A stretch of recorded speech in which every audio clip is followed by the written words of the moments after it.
Hi everybody, this is Mia. So I had my computer turned off, so it looks like that's why I actually have battery. And I was like, why?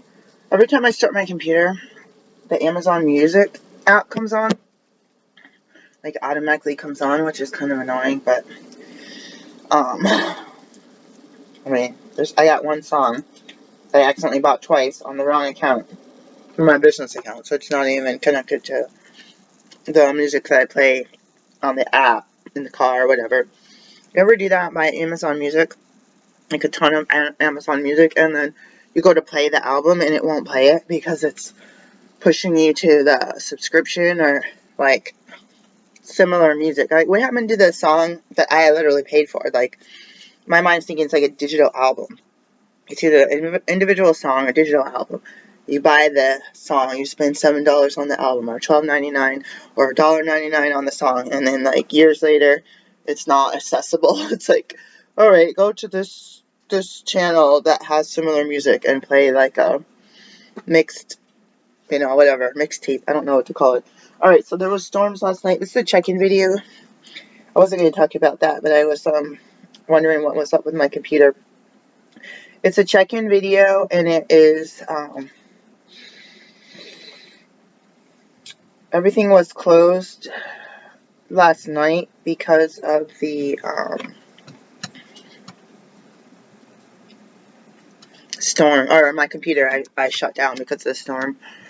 Something's wrong with this Lenovo. The back is busted, like right where it goes like this. It's literally broken on both sides. I thought that was metal. I don't even know it happened because it wasn't. I don't remember seeing it like that. I don't remember seeing that when it was like that when I was at the airport. Like that goes in and out of containers, and it's a pain in the behind to, like, it's so weird. One time we went to IAD airport and they didn't have us take off our shoes. They didn't have us remove our electronics from our bags, and it was just like, just walk through and be done. I think they confiscated when that was in PDX, they confiscated my daughter's little multi-tool that I had forgotten to take out of my bag, my purse. Like, really? Anyways, confiscated. I was like, oh heck no, they ain't gonna. This is like a Dollar Tree type item. It's like Kickerland or whatever. Like, they're gonna auction off my daughter's stuff. Like, well, I paid the $30-something to have it shipped. I was like, come on. It cost less than $5 to ship something first class mail back then. 1 ounce item. Come on.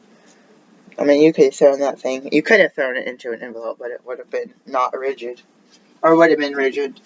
I always look out the window. There was flooding out here. There's a pretty crepe myrtle. There was some crepe myrtles the other day we walked by. They're all flowering now, and they were aroma. It smelled good, which I'm not used to, and I kind of forgot where that was. So back to the storm. The street was completely covered in water. It was hard to tell because the wind was blowing the rain sideways. So we're on the East Coast right now. This parking lot has a small little dip. We're in a pretty flat, low-lying area. So it's like, kind of like marshland, but so you imagine it's pretty flat type of normal terrain. Because you're at pretty much, again, at water level. So you're like kind of sea level or river level. Becomes sea level. Because the tide, it's brackish water, so tide actually causes the rivers to change. That's something I'm not used to in Michigan. I'm used to freshwater bodies that are controlled by dams, fake lakes that are controlled by dams, and rivers where its currents are controlled by dams, but freshwater with their own, whatever, original water source. So this comes down, and my partner was like, there's a whirlpool in the street right here. So there's an alleyway here, right where our building is, which is very narrow. Trucks go through here all day. It's kind of creepy, actually, because it can look like a semi-truck's gonna hit this corner right here on our house as our apartment. Anyways, someone stole our rug, speaking of. Anyways, our outdoor carpet that says welcome on it. We had the,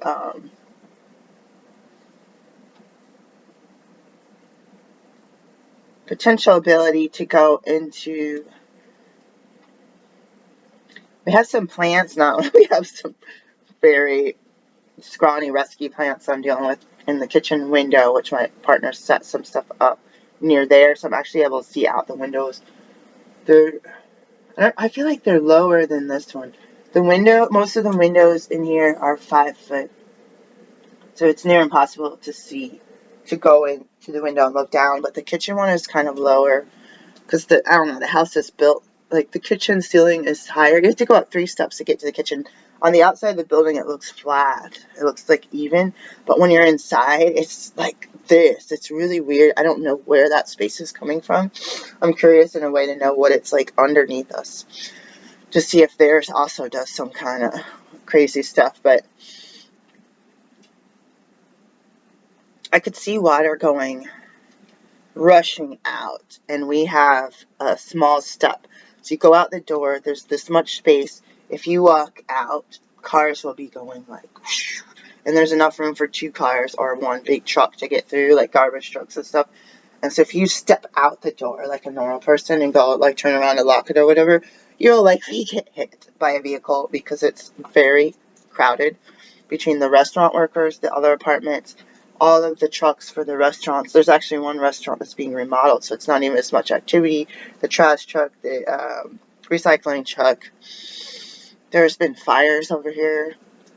The fire department, I don't even know if people park here and block the area, so it's hard for the fire department to get through, and everything is either connected or super close, so that would be a nightmare to have a fire and not have access because people park their cars. There's another exit over here. People often park their cars so you can't get through or you can barely get through. I feel like that should be a fire lane, and I feel like this should be a fire lane. That's me, like safety first, right? So we could see that there was about this much space off that little step down. I feel like it's less, but it looked like there was this much water, so it looked like there was 2 inches of water, completely a river. So I was like, oh my god, if we had to go to our car right now, we'd either have to wear waterproof boots or some sandals that have straps on them because our flip-flops would fall off our feet likely. And then what's weird is I went to the back door, which I can see out, and the side window I said where the plant rescues are. And the parking lot is like a little bit paved, a little bit pothole, a little bit gravel. Just a mix and mash of chaos, non-ordinary, alley-like, neglected, semi-neglected area. Again, there's a lot of activity back there. There's not even like, sometimes I want to just take a launcher and sit outside and get some fresh air, and it's like not necessarily the best place to do that. There's a roof here that I consider doing that, but again, it does not seem like, I don't know, it doesn't seem very safe. It's a little shady. I don't want to be falling through somebody's roof. Anyways, I could ask the landlord maybe one day. We wanted to put gardens up there, like tomato plants and stuff. Anyway, like, how come no other resident has asked that? Anyways, it was all dry. It was just a regular rain. So I was like, where is all this water coming from? So I look out this window, and there's the water coming off the roof. I could see where we go, that door that you have only a short walkway. If you do lock that, unlock it, there's no cover. And the water, when you're unlocking the door, the water falls right on your head and or your purse and or your backpack. So if you're carrying your phone in your pocket or in your bag, or you have a backpack on, or you have grocery bags, and then God forbid, like if you have paper grocery bags or whatever, you have to stand there and get dumped on, because if you stand back and try to reach for the door, the water will still fall like that. And there's no way you can stand close because you can't reach the doorknob. I mean, you have to stand close because the cars, so blind corner, they'll come roaring through here. And so many times when we first moved in, I watched people, they were all on their phones. They would turn into here and they'd keep driving their foot on the gas, and they'd just be like that. And I was like, there's people here. Like, so I'm really scared if there was that one time that I forget to look and rush outside. Like, you're tired, or you get in an argument or something, or you have a bad business day or something. I've done something like that where I pulled out and turned left somewhere, and there was a vehicle coming that I was like, oh my god, I didn't see it, really, like, you know, I try to drive with my lights on, all these different things that I like to do to make it easier for other people, and that's what sucks, is it's not defensive driving to be cordial and keeping things for other people. That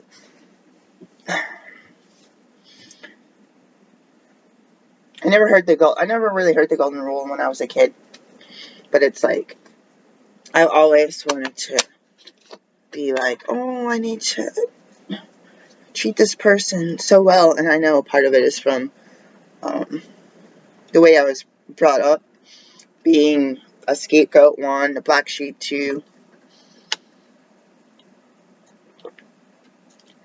and then being abused my whole childhood has been it's been a walk on eggshells, do what you want to do. It wasn't a people pleasing, like, if I behave like that, I'll get this result. It wasn't a walk on eggshells. If I act this way, my old counselor was like, oh, you do that because if you act a certain way, maybe you wouldn't get hit or this. I was like, I was getting hit. Anyway, the problem with me was I was caring for and loving and trying to take care of the people who harmed me. That's what my problem was.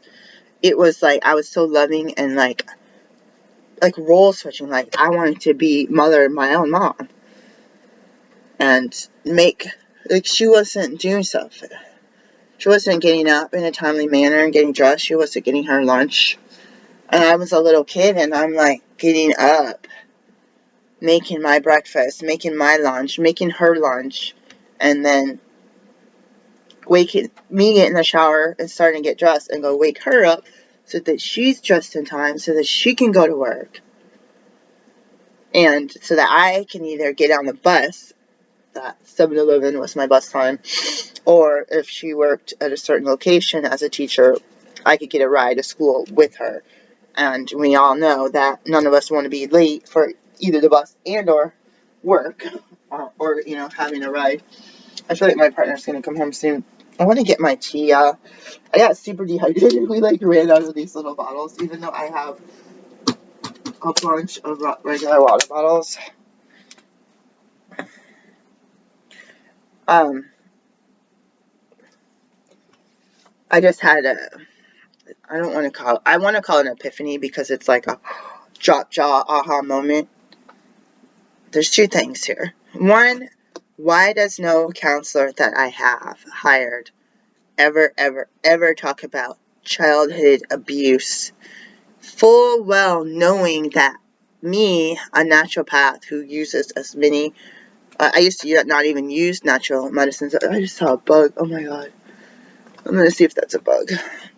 Why is somebody like me who knows that they don't want to be on prescription meds for mental health issues hold on. I don't even think it's a bug. It's just like a dirt spot on the wall. I clean my glasses. Why won't they address it and I bring it up? Oh, I was abused. That is why I'm in counseling, because of PTSD. You guys ignore me for ADHD, fine. You guys ignore me for anxiety, fine. But PTSD from traumas, mostly, I would say about 75% occurred. Maybe 65%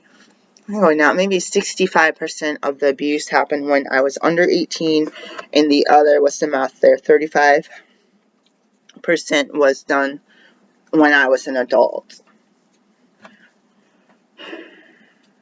And that's just like from family and so-called partners, not even counting the assaults at work and all the other things where there should have been a police report and an arrest made in a court case, and people pay for my medical bills for harming me. Like, there's a lot of other things that I'm not even counting, because it's like there's so many things that are affecting my quality of life caused by other people, even other people that are still alive, There's no consequence for those monsters.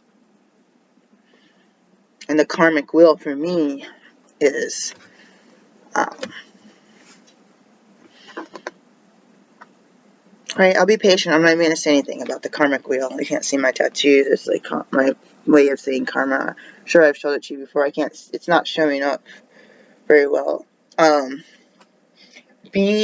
That made me have that epiphany moment of changing roles and caring for my mother when I'm 12, 13, 14 years old. I know that I told my old counselor I would do shows and I'd do musicals and set up myself and the record player and the animals, and we weren't allowed to be in the living room, but I was able to like set up a chair, a folding chair or something, and a stage in the living room once in a while, and I would do magic shows of different things because I wanted to entertain. I love being on stage. I love entertaining. I like playing instruments for people. If I could think that I was going to get tomatoes, that would be a way to get a basket. I'll catch the tomatoes, just don't send me rotten ones, for my dinner. My singing voice, my dad has told me how horrible my singing voice is, so I am ashamed of my singing voice, unless I'm singing for babies and young children. But to have those roles switched and be able to make my mom she was complaining about her weight, so I was always adding some fruit, mainly an apple, to her lunch each time. And basically, because of the abuse from her, from my dad, from other people, men, when I was sexually assaulted when I was still under 18, under 16, under 18. It happened more than once by more than one man. It becomes a situation where you don't have a childhood. Like a child, go to the park today, watch a couple of parents sitting on the park bench, maybe one's holding a new baby and watching the other kids run around. The boys say, "Look at me, Mom," or, the girls playing make-believe or whatever, and just being like, like that laugh and giggle of a child. It's not me. And the laugh and cooing of a baby, that was never me. So, yeah, why don't counselors address this situation? Why am I on my own? I hear some people sometimes talking about their past, going to different recovery centers for different things. That's not always, alcohol or drugs, but different mental health disorders, codependency, stuff like that. What happens when someone like me is like, oh, I should go to one of those places? I was so overwhelmed last week that I started looking at spas, resorts where I can go.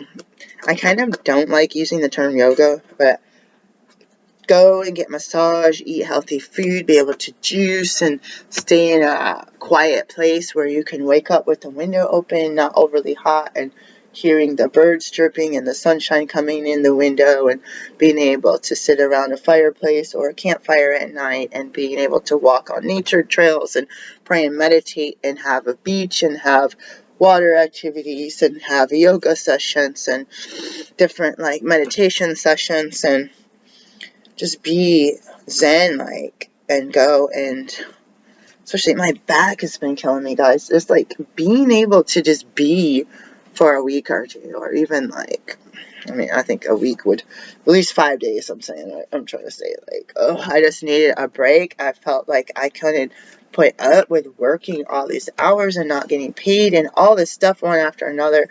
And in my mind, I'm got this thing where I end up trying to be more minimalist instead of having 50 web pages open. So I was shutting stuff down. Usually I'm oh, you should save that. You did a search and you looked in some places and you look at the picture and they have skinny young white women. And these places aren't set up for me. I'd be an oddball anyways. I'm plump and fat and old, and people give me dirty looks when I'm with my partner because I'm fat and black and my hair is way more gray than his, and these young girls at the grocery store like, have a good day, folks, and they're just like staring at him like, woo.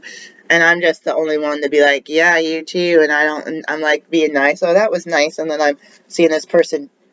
I'm the one talking, right? I'm right next to you, but you're sitting here flirting with your eyes with my partner. So I'm like, I don't feel like I want to go to a day spa and sit in a mud bath with people that I don't fit in with. You know, people that think that they should be with my partner, not me. Like, I don't want to be at a yoga retreat or a spa retreat where everyone else has this young yoga bodies and I'm sitting here with, you guys heard me last week, getting rid of all my underwear because everything is too small because I'm so large, eating what I've been eating: mushrooms, zucchini. Oh shoot, I gotta finish that cucumber.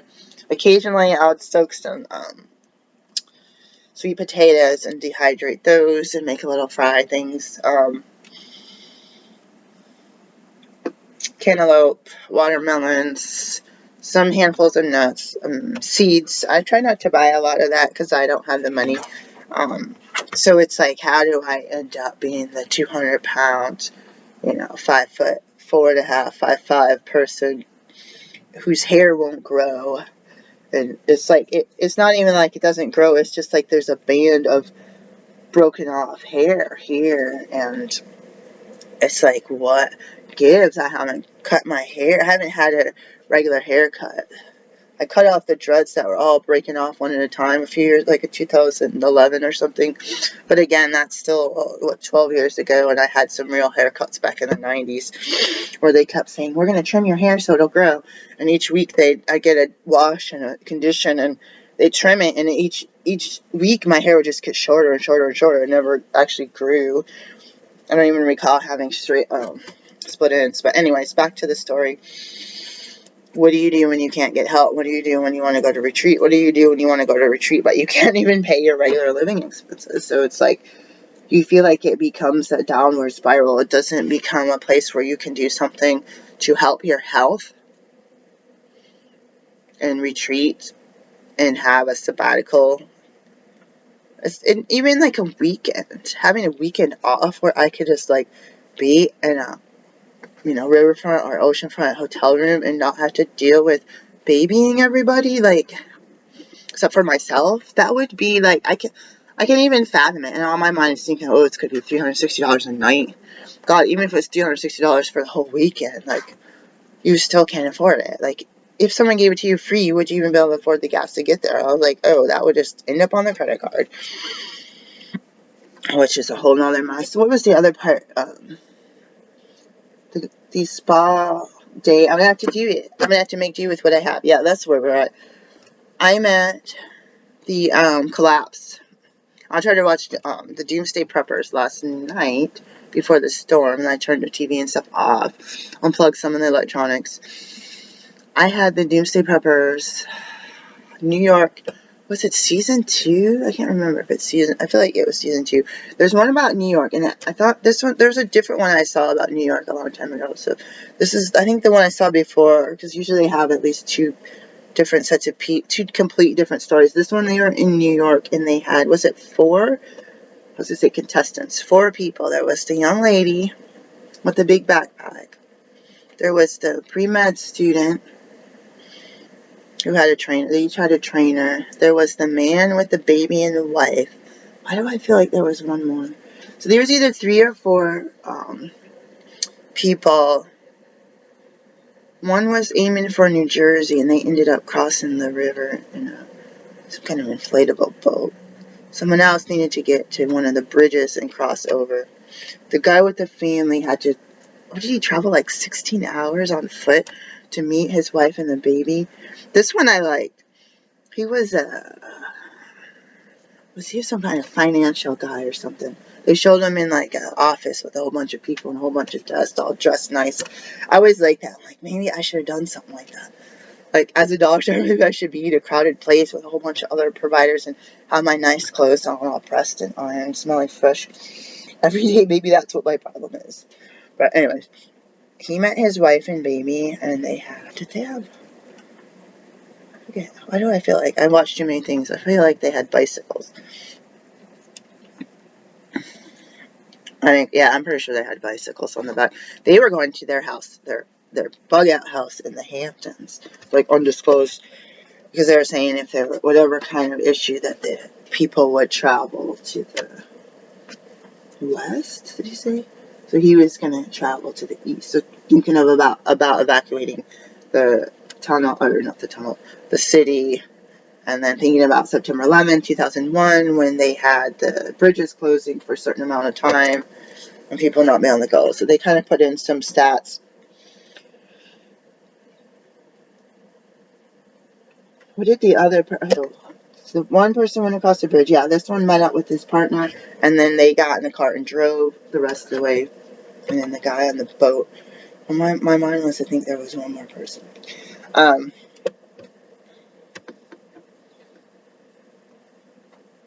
think all of the people were told. I don't think the guy had that much. The medical student. I don't think he had that much. They said that he was raised a Quaker and he didn't want to fight, so they were trying to train him to do self-defense. They were trying to train him, this is a spoiler, to steal a bike, because he was like jogging while his trainer was riding a bike. He's like, we gotta steal a bike.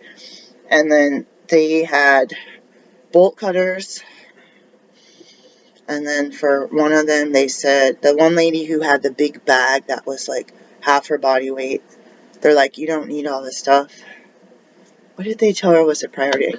A knife. She had like a big saw. You can watch this episode on, I watched it on YouTube TV. I think it was season 2, something about New York, Escape New York. The other guy, no, the guy had a knife, like it's not a, what's that story? Switchblade. It's not a switchblade, but like a thumb switchblade thing. Like, you just need it. She's like, oh, I do have a knife like this. Like, you need a knife like this if you want to cut stuff down and build a shelter or whatever. And the guy's like, I have a knife. And then he's like, the trainer, he's like, I have another knife. It's like another knife. They look identical to me. Oh, yeah, one of them had bear spray. So, and then the other guy had a bandana. They're like, oh, you have all this stuff. All you need is this bandana and charcoal. So they're trying to tell people are trying to carry everyday carry or bug out bags, which I'm still an advocate for, but I think they are saying you have too much stuff. I think I'd be comfortable if I had a big bag. I mean, they're going to say you stand out in a crowd, you're carrying a big knapsack, but I feel like I'd be more comfortable. I'm the type of person that's more comfortable with more stuff, but they're like, hey, you could survive with just the stuff in your pockets, basically. And then it could be less suspicious. Oh, yeah, they had, the water filtration through the public city park fountains. And I thought I saw, during some of the commercial recaps, a life straw. Look, as you can tell, they're blue. So, yeah, fresh water. And the reasons that these people left was radiation. I can't remember the other two. Like radioactive plant explosion, radiation. I don't remember why the other two left. One was trying to get to New Jersey. Like, what was he going to do in New Jersey? Anyways, I had to bump it up, and I didn't want my partner making fun. Like, my partner was making fun of some of the stuff that was not appropriate, so I'm not even going to repeat it. I watched these shows because I've been hurt before. I told you that I was hurt before and after I was 18 years old. And I was naive of thinking people didn't hurt people like that.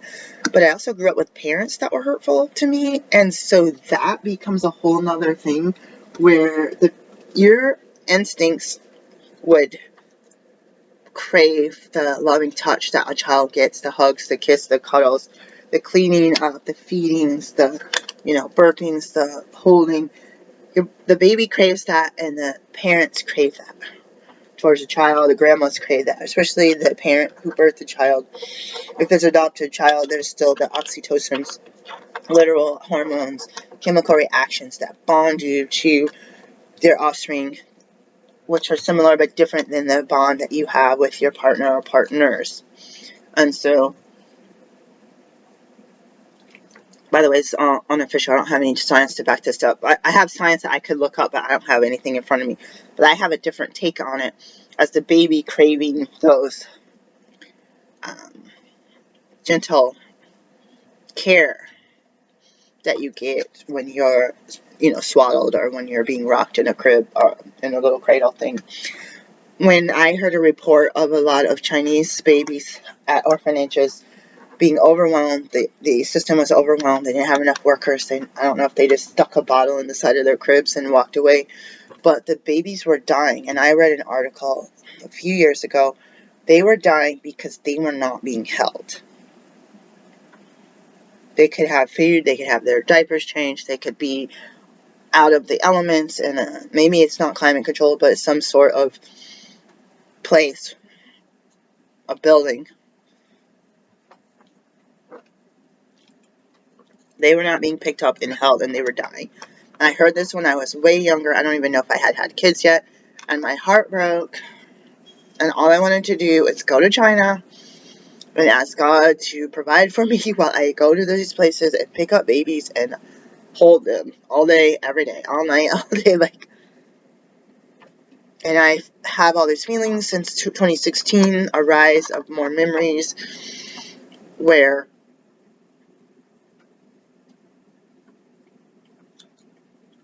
because the narcissistic parents, they wanted the children to look good. They want to show up in a Mercedes-Benz, spotless on the inside and out. Show up head to toe, well-groomed hair, nothing. I hardly ever saw my dad with any kind of facial hair. I almost feel like he didn't even have facial hair. I think there's some pictures of him from the old days with the little mustache. Never saw his hair grow out when I was younger, and just head to toe, shoes polished, military guy. The shoes polished. I had all this polishing stuff. I was always polishing my shoes, and even my tennis shoes I was scrubbing down every day. It was ridiculous. The house was cluttered in the areas that we had our stuff, especially my bedroom and the basement. So you're going to see pictures of me, a couple of pictures I don't have access to, where I'm sitting there with a cute outfit on that fits and a sweater.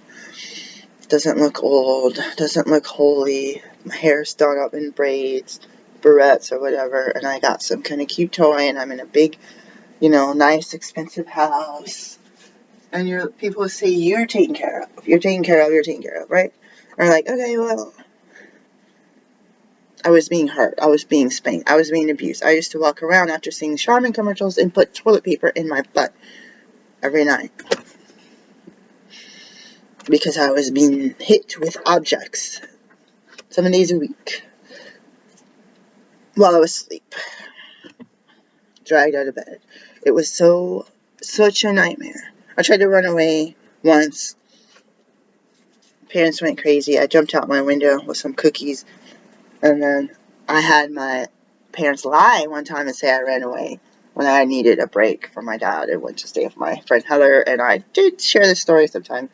So jumping on to the next thing. The collapse. What I was trying to do is go through all my food. I have one more jar of honey left. Usually I would order it. I was running out of nuts and seeds, except for the stuff that's still in the shell.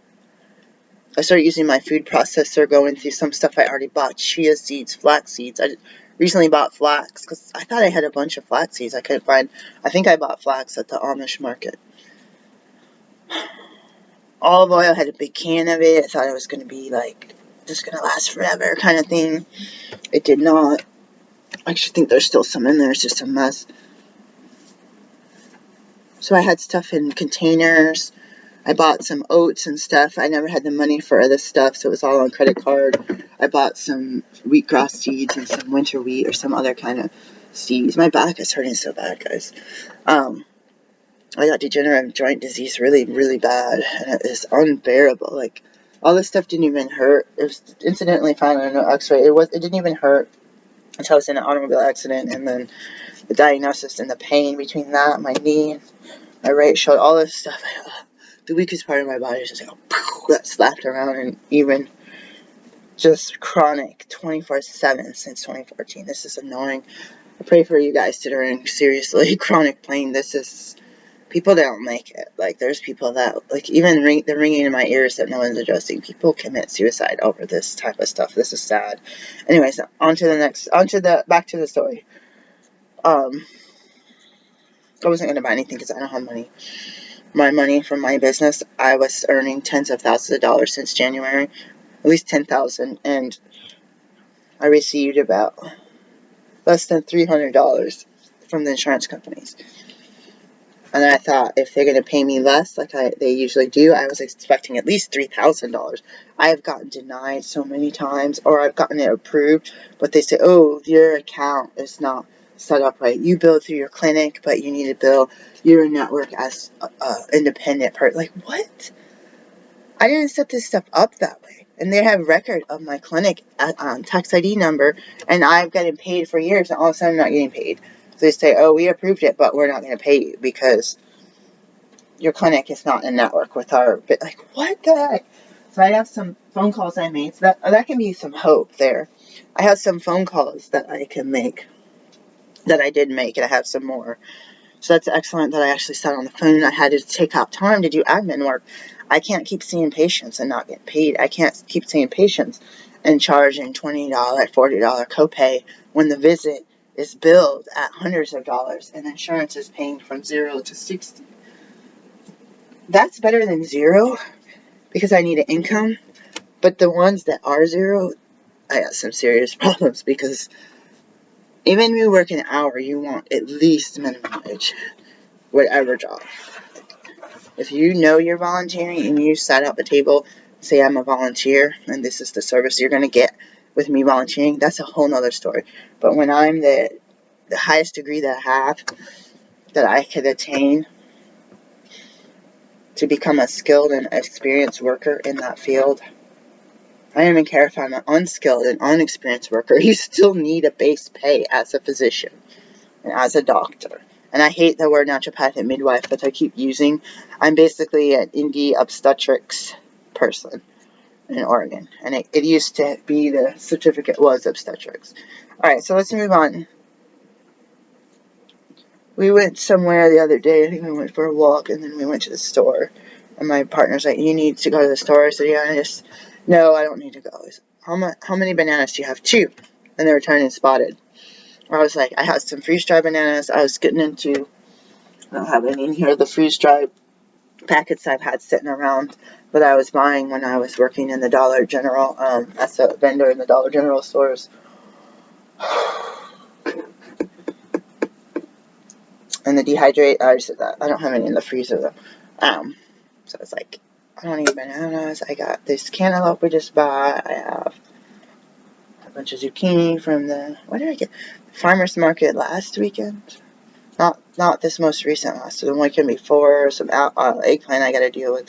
We ended up going to the Harris Teeter and getting all this fruit and vegetables and filling up the cart with that, and mac and cheese was on sale. Annie's, and I was like, oh my god.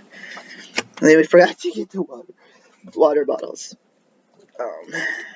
It's hard to find that brand, by the way. Tractor Supply sometimes has. Dollar General or Dollar Tree sometimes has it. Usually has it. Sometimes Big Lots has it. So that's the thing, guys. I was like, okay, running out of water. I'm going to drink out of the gallons. It's not always cheaper, and I'm going to pour it in my new water bottle and switch them out with my old water bottles. And then drink my teas without honey, drink all those detox teas and all the stuff that I'm like, this when you see me drinking it. And then we went and spent like less than $100, because I had $26 something of coupons. A lot of it was from the mac and cheese, but I don't think really any of the coupons that I downloaded, I don't think any of them actually were used. Maybe one, but mostly it's because of club card. Using a club card was saving us $26.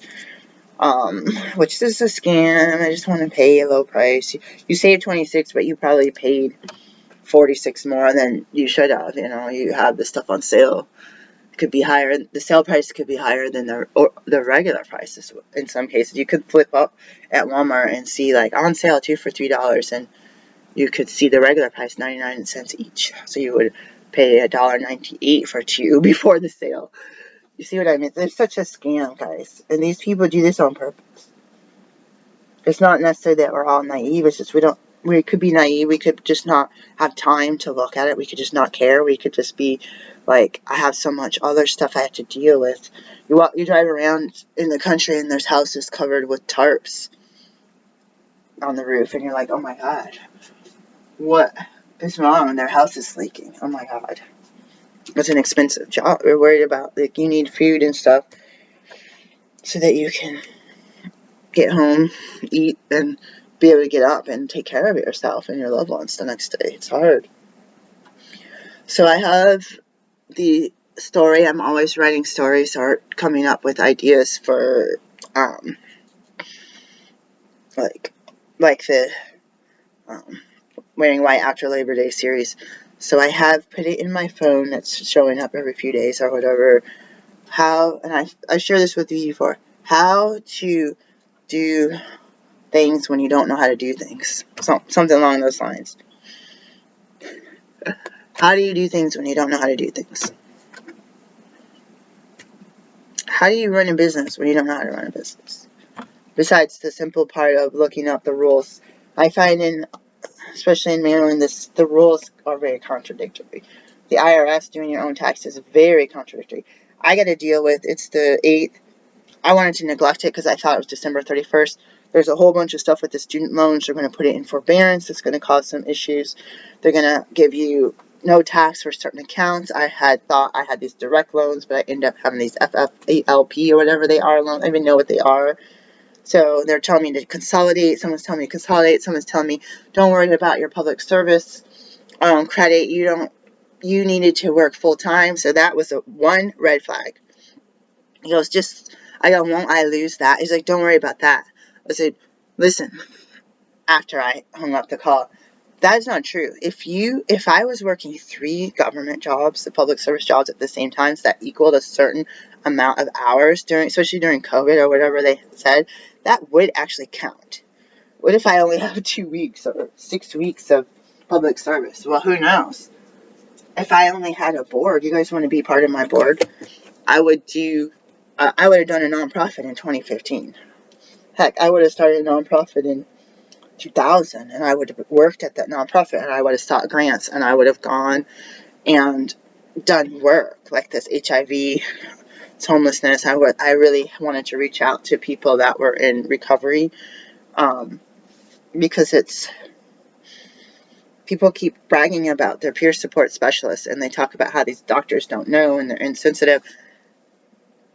I'm well qualified to be a peer support person, and I'm actually a doctor, in some places a physician, and I want to have that. Another part of cultural competency is also working with addicts and alcoholics and prostitutes and doing this stuff with the harm reduction. I heard someone's bio the other day about being a clinician and doing the ketamine thing and having all these different credentials, and I'm like, oh my God. I want to, you know what I mean, like, do a talk with somebody, because I have too many qualifications. I can't even think. I can't even think about the qualifications and everything. There's like all kinds of stuff going on out there. Let me go get my tea. I'm gonna have to. Let me start a second video if I have time. I'm gonna go reheat my tea water, do a little bit with the laundry. But how to do things when you don't know how to do things. I find that reading the fine print is golden, whether it's contradictory or not. Because if you read an article, any news article about an event, say student loan stuff, they'll have all this, well, this is going to happen, this is going to happen, and they might give you something to scratch the surface. Oh, there's going to be some deadlines, and what about this? You go to the government website or the financialaid.gov or whatever it's called, and you look at each thing, and one of the areas has pros and cons and consolidating and restarting the debt calculator. So what year is it? If I'm 9 years into a 25-year loan payoff, and I consolidate today, well, that set it back at 0. Some things say for this new government thing that it wouldn't, but on the government website, it says it does. That is one of the cons. So what if I consolidate the loans that aren't? Anyways, there's a save program, and there was the repay. The guy said, oh, last I checked, the save wasn't available, so sign up for repay. And I got on the computer that day, and it says, oh, we have a beta save, sign up for that. That was 2 weeks ago, or a week or two ago. I should have done it, but I said I can't just sign up for something with somebody telling me, go get off this call right now and do this. And my partner's like, you'll sleep better tonight if you do that. But I had that red flag where he said, your time, federal employee, or your, I was a federal employee, whatever it is, public service, your time is going to count, or your time is not going to count. Because you didn't work full time. And I even sent the paperwork in to the local government, the education, the college, that I worked at a public or a school, and I also worked for the census and the USPS. I might not have gotten forms back from HR for all those places, but I did a self form before the deadline, and I don't even know, like, I have stuff by the fax machine, that's all needs to be organized. So there's a lot of stuff on my end that I know full well. The other thing, this guy, he tried to charge other people at least $200 an hour. The other thing, you can't just say, oh, it's not going to count. He's like, oh, did you have any loans before? Because maybe you have a longer period of time. No, I didn't have loans. I didn't have time to ask this one question, which I'll look up myself. And it was pressing me, but I was getting irritated because of that red flag. I was like, I can't have a financial advisor tell me just to get online and do something right now. And then I facepalm and say, oh my God, you messed it up. But the thing about it was, did you have any other loans prior to that? No, but I did have financial aid, so I would have qualified for $20,000 off my financial aid, which it's like $420,000. So I would have been down to $400,000. I only borrowed $180 for med school and $40 for undergrad. So I did have my dad take out a parent grad plus loan for my first time I went to undergrad. My medical school, I had to retake my undergrad, so it was just a big nightmare. Retake the prereqs because they said I had taken too long. I had taken 3 years off to be pregnant and nurse my kids. So he's like, oh, well, you weren't in repayment then from any other. But what I don't know is was there anything from the 90s where my dad paid off the grad plus, like, $1,000 loan that I saw. I never even knew he got the loan. I saw it on my credit report. I started getting my credit report. I was like, what? I think Wells Fargo downtown in Portland. I don't even know if this branch is still open. And someone's like, oh, you overdrew your account by like a few cents. We're going to sit and just refresh your whole ledger and just set it back at like 0 or whatever. And just start, and here's some tips, and save your receipts for a month. And then add everything up. And they had all this stuff. And they're like, we're going to give you a trial to your credit monitoring program for 1 month. With this free trial, you're going to get, and I usually don't fall for this, like, you're going to get your credit report, and then we're going to go over it together, and then we'll cancel it together.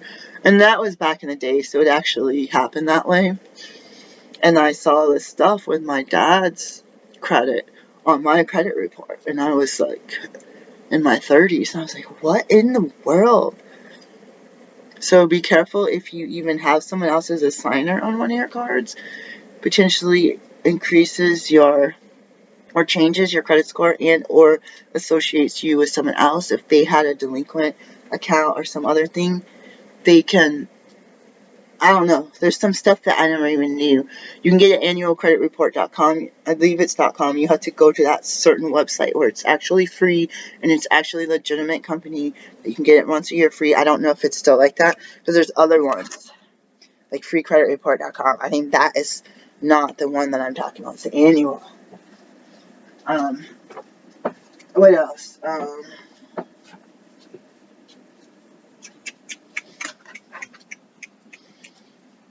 was trying to think of something like credit or some other people.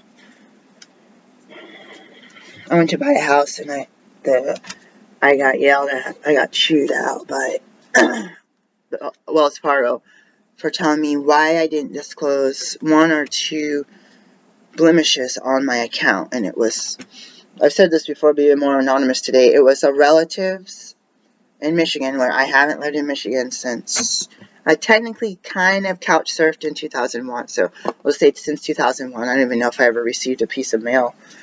I was a little bit off the grid back then. I don't remember getting any mail or anything. 2001, I left Michigan, but I really left in 98 when my mom died and my mother-in-law died at the same time. It said that I foreclosed on a house that I did not put on my credit report, or that I did not disclose to the bank, and they chewed my butt out, basically for like a false report, not disclosing, and they're like, oh, and, by the way, it doesn't even show up on your credit report. That's not me. It's like, that's a relative with a similar name as me. And I was like, you nosy people, I didn't even know that that happened to them. You know what I mean?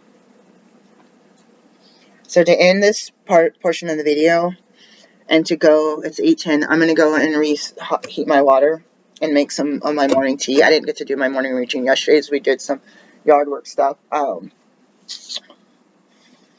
just watched a video, something wilderness, or something wild. I'm sorry, I can't remember. But it was popped up. It looked interesting. I try to, like, ignore my own life by looking at other people's on YouTube, and I'm realizing that's becoming a real problem, besides already getting off of Facebook. Again, I do these breaks off Facebook. Alright, the only reason I don't do them permanently is basically because, A, my business, and B, some of the tips I get for business, too. Not just having my business account, my business page. Having, my kids' pictures and my old pictures on there. That I don't have the old phones that had that. This lady moved out of a Florida house that's too expensive with her family. I thought it was just 3 people, a baby and 2 parents, and it ends up some teens. And they're trying to travel a lot, and they're like, I'm sorry, we're remodeling our house. They bought a fixer-upper, they're remodeling it, they're moving, put their stuff in grandma's house, or the in-laws' house, and then flew to Tennessee to stay in Airbnbs. It sounds so adventurous. They said they got rid of all their furniture, kept their pets, kept their kids, kept their clothes, some of their clothes. They didn't have attachment. They said they got stuff on Facebook or free or secondhand anyways. So they didn't have like different furnitures and stuff. And it's so sad for me because it's like, in both places I have so much sentimental value with the secondhand furniture. There's barely anything I've ever received as furniture that was new. Couple desks, couple chairs, the cheapest thing I could get at Walmart. Stuff that's fallen apart, laminate, that kind of shelves that cave in like that. Shelves fall right off with the books and stuff. So there's a couple things that that could easily be gotten rid of, wire shelves, stuff like that. Some stuff I wish I didn't get rid of, but I did. Anyways, it sounded so adventurous. You can see little blips of the people doing remodel. And I get up and I get sick because I want to do that in the house that I live in. Like, I want to declutter. I want to get rid of stuff. The lady did say how hard it was to get rid of, give away, and sell their extra items. She goes, oh my gosh, it would have been easier to just put it in a pot and move it up north with us or whatever. And I was like, I understand that. And that made me feel good about what I'm doing with my eBay store, trying to get rid of stuff. It's been almost a nightmare. It's not been working at all. I used to sell at least 1 item a day, 1 to 2 items a day, pretty much 7 days a week, or like 5 to 7 days a week. I was selling items on eBay back before everybody was selling on eBay, especially before the pandemic when people were at home flipping stuff. So I just feel like I see the headlines for Meadow Pond Tarot. I see the headline saying if you're not 100% satisfied or something with your life, it's time to make a change or something like that. And I'll raise my hand. I am not 100% satisfied with my life, and anything that's going on with my life. My kids are adults right now. My partner is adult. We're adults. We're all adults. Anything that's going on with my life right now that I'm not satisfied with, that is a problem. I have depression. It's not been addressed at all. There's people that say, take this med, take this med, take this med. ADHD, not addressed at all. Take this med, take this med. And that's addressing. I did not take the med. So, is that my problem? I want alternative. I want someone to see me with some kind of notebook, say, hey, this is how I organize my tasks for the day. This is how I organize my home. I want to have someone to be accountable with, because I don't have a family or relative friend to go over stuff with. If you have people like this lady in the story that I just watched, she was talking about grandma and talking about family and talking about visiting people and visiting places and this and this and this. Everyone's works together inside the home. I don't have that type of support. I wanted to clean the house on the West Coast and vacuum real well and do all this. I did a little bit around the animal cage, but it was just like too much. Like, I was so exhausted. So, to all you folks who have the energy to get up and do stuff, I gotta push myself, I gotta get in shape. I said, listen, you have a hard time cleaning, doing laundry, doing all this stuff, you don't want to do it, you're hungry, you're angry, you run out of food, then you go buy a bunch of fruit. Okay, was that a good idea? Buy apples, 1 orange, grapefruit. Okay, that stuff's gonna go bad. It's not gonna last more than 2 weeks, right? That was kind of stupid. I was like, all this crap needs to go in the in the dehydrator. And salvage, sage, frozen on paper plates, and then put in bags. Something to, I thought we bought blueberries, by the way. We had the receipt somewhere. We thought we bought blueberries. So, that's where I am right now. I've got some Gerolsteiner grapes, oranges. The orange is $1.50. That's so expensive, $1.50. Kale I gotta deal with. Oh, we got a bunch of chicken we gotta deal with. 2 watermelons, some more grapes, and some bologna. And this, I don't know what this WW thing is. Whatever it is, it's on sale. WW. I got some sunflower seeds. I'm gonna see how much that was. $3.49. Cause imagine if I just had a yard and grew my own sunflowers and like I don't know how to get them out of the shell to make. So I made some fake. I took some cashews I already had and made some fake cheese. I made some dip that was supposed to be cheese with onion. And I put a bunch of vegetables in it because I had all that stuff from the markets. And some of the farmers market, some of the Amish market, I guess, some at the Harris farm stand. It started taking like tuna fish, so I was like, cut up some celery that's been in there forever, and added that to a bed of lettuce, which, our lettuce is going to be going bad. I'll have to make a salad today, and some carrot juice. I always have these ideas, and then put it in a food processor. Or I went to make a coconut. I had these coconut cubes I got at Whole Foods or somewhere that I don't remember ever getting before, and they're in the freezer because they're going to go bad, I guess. So I was not sure what to do with them. Somebody liquefied in like a Vitamix coconut with onion and water, and they poured it onto a sleeve and made very thin wraps that were like pliable. And I made it, put water in it, and it squirted all over the walls. It like flew out of my little tiny plastic Hamilton Beach or whatever. I have 2 little food processors, and apparently they're not designed to be putting water in it. So I actually was like, should I put it in the blender or what? And I actually put it in the, dumped the water out and just spun it like that, and it was just like ground up. It only grinds and, what's the other one? Grinds and Pulsar, whatever. It doesn't blend stuff, and it's a food processor, not a Vitamix or any of those fancy magic bullets or anything like that. So I finally made it work, and I poured it, and it was too wet, so I added chia and flax, or just chia? I think I added chia, so it's onion, chia, and it's coconut. Only like 1/4 of a cup. This lady used like 2 cups to 1 cup of water or something. She was able to pour it, and I actually went to my lunchbox yesterday, and I found some wraps, and I was really happy about it. Peace, guys. I'll come back if I can today. If not, I'll be in there doing domestic chores, which I really love doing. It's just that I am struggling with the PTSD, the ADHD, and the depression without help, and I don't do caffeine or any of the things. I don't sleep well. I was tossing and turning all night. There was a storm. I was just tossing and turning because of, like, I've been having nightmares and weird dreams during the full moon and the menses and all this weird stuff. I need help. So I have to sit and meditate and pray and get the help from within and from the universe. And a lot of times, well, I gave help to someone, a loved one, and I could help them for 100 times with the same thing, and I asked them one time to help me do something simple, like a hug, and it's ignored. And it tells me I'm not satisfied with this situation. And I'm not satisfied, and I'm the one that's responsible, because I'm the one that stays in the situation. You can talk to people all you want and try to lecture people and try to beg people to help you or do this or do that. You can step back and ignore it, but you don't have to put up with it, because you can't change another person. You can ask nicely, you can pay someone, you can beg them, and they can still take your money and run. So this is where my independence grows, but yeah, I still fall into a trap of either codependency or such horrible poverty that there's no options.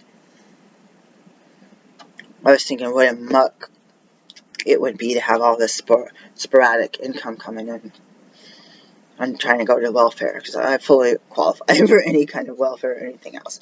But that's a whole nother, that's like a whole double job. I've seen all the paperwork and all the appointments and stuff. It's like, you don't think that I did apply to jobs at fast food places, at Pizza Hut, at hotels, and trying to do massage. They were trying to hire a massage right across the street. I applied to all those jobs. Every government job I could find, every local government job, city job, sending my resumes out, sending all this stuff to the health department, and trying to get any kind of job.